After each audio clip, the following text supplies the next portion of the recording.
members are using to get rid of time wasters or people whose scope does not match their budget, and so that we can focus on the 20% of our ideal prospects who are a good fit.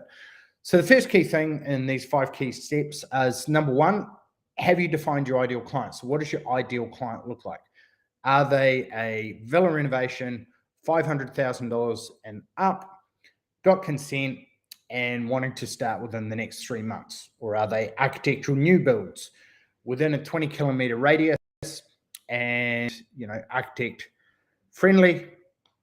And they're the kind of ideal clients that your team have got a lot of experience with. You've got great case studies, and they're right in your sweet spot for the skill of your team. So that's the first one. And once you know what you stand for, then you can say no to all the others. And most of our members will be doing either remodels, extensions, renovations, etc., and or new builds as well. So it's okay to have 2 key go-tos, and you want to become known as the go-to choice for one of those, and then take the other projects as if you need for filling up any gaps that you might have. So that's number one, define your ideal client. Number 2, dig the well before you're thirsty. So what that means is, if you've got a marketing machine in place and it's automated and people are coming on a regular basis, you've got good direct response marketing, you're not reliant upon word of mouth. Now, word of mouth is great, but it should be the cream on top, not the whole cake itself. So we want to make sure that we've got regular deal flow. And if you've got regular deal flow, then you don't have to compete on price just to win a job to keep you guys busy. So we can pick and choose the right kind of projects, get full of work 6 to 12 months out of your ideal clients at a GP of 20% plus. And then when someone else comes in, you can go, hey, great, love to work with you, but we can't start till 6 months from now. Are you comfortable with that? And if you position your company well, then quite often people do want to go with you because it's the biggest investment of their life. So if you've got good case studies, video testimonials, why someone would choose you over anyone else, etc., it's going to make it a lot more obvious that you're the best choice in your local neighborhood. Now, if you're just competing at the bottom of the funnel, so those you're only getting those 5% of people who are ready right now, then you're missing out on a lot of gold. And typically you might be pricing against 2 to 3 other building companies. They're already very far down the track, and we don't have as much opportunity to educate them, nurture them. Why us for the biggest investment of their life? So what are all the systems and processes that we have in place that are going to make sure that they get their project well taken care of, that we overcome the 5 main concerns of timeliness, budget, quality of work, trustworthiness, and communication? So we want to show you how our company's got all those systems in place. Quality assurance checklist. Our guys are trained in this exact kind of work. Here's 5 to 10 video testimonials and case studies of what you can expect. Here's our rules of the game on site. We have a separate trust fund, so we're not going to run out and buy a new Ford Ranger. That this money is actually locked away for your project, and won't be used for a holiday for the Cayman Islands. So that's a big one, is have the marketing machine in place. Dig the well before you thirst. And if you've got those leads coming in, and at the top of the funnel, there's 70% of people who it's not for them. 25% of people are going to be ready in 3 to 12 months. And they're the ideal people that we want to be really educating, nurturing each week with automated marketing, video testimonials, our guarantee, case studies, how we work with people, tips like the 9 things you need to know when recladding a house, etc., that are going to position us as trustworthy, show who our team is, so they get to know, like, and trust us.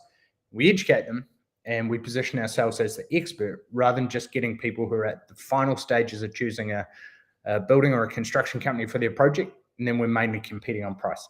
So we want to dig the well before we thirst, educate them throughout the process, get them to know, like, and trust us through our marketing. And this way we can have a constant pool of people who are coming into our world, and we're going to educate them, show what we do, and make sure that they trust us before it gets to the final part of choosing which builder to go with. Number 3 is position yourself. So we want to, as you go up the builder's ladder, you go from a generalist to a specialist to an authority to a celebrity. Same with doctors, same with real estate brokers, etc., etc. So we want to make sure that we're going up, because as you go up, conversion goes up, response rate goes up, margin goes up, and sales acceptance goes up, and price resistance goes down. So if you're a generalist, you might be doing decks, pergolas, bathrooms, fences, new builds, renos, etc. And it's like you're a jack of all trades. When you're a specialist, you may only do villa renovations, or we only do reclads. Next is an authority. So an authority is someone who publishes information, who has blogs going out, who has case studies, who has tips, etc. And they're much more, of much more value, because they're putting out value into the marketplace, showing the key things that you need to know when you're considering doing a project like this. And the last one is being a celebrity. And all that is taking your authority into the media. So PR, radio interviews, TV, press releases, newspaper, magazines, etc., podcast, and being seen as a person who is celebrity in that space. They're the people who command the most. So we want to position ourselves as an authority, move up from generalist, specialist, authority, and ideally to celebrity via some media.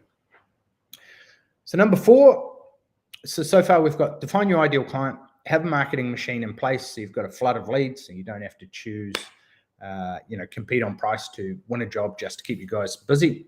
Next, position yourself as the expert or the authority, and ideally then the celebrity, so we move up the ladder.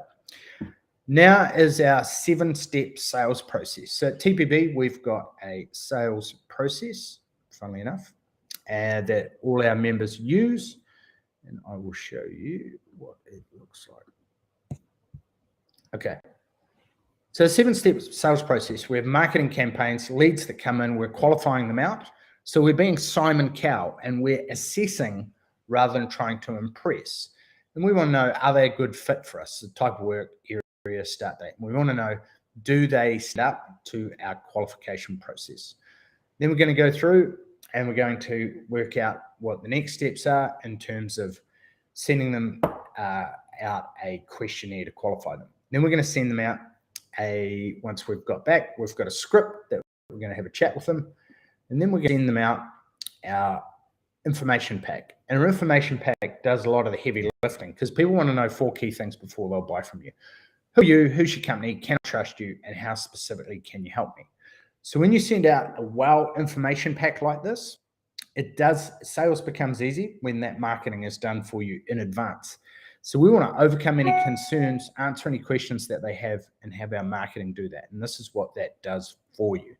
So these information packs really are a game changer, considering 90% of builders won't do anything like this. And if people are thinking, wow, this is the effort that they put into this and they haven't even started working with us yet, imagine what they're going to be like during the job. Way more professional. Next step is charging for your professional services. So we're going to position ourselves as the expert. Go through all the steps. And then we're actually going to charge for our prelim budget. And our members are charging anywhere from $1,000 to anywhere up to 50K.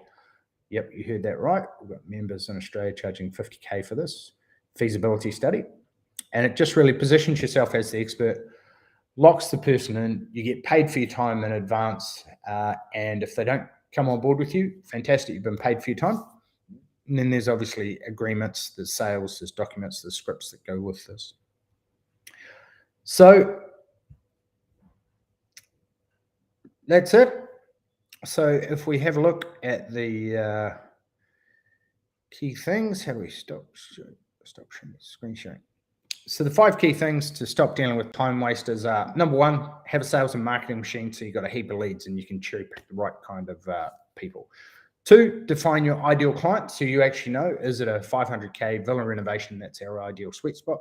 3, position yourself as the expert, not a jack of all trades. 4, use the 7-step sales process, script, questionnaire, information pack, video testimonials, guarantee, site visit, charge for quotes, and then a high converting template. And then lastly, make sure that you charge for your expertise, your prelim budget. All right, that's it from me. Go forth and smash it. Cheers.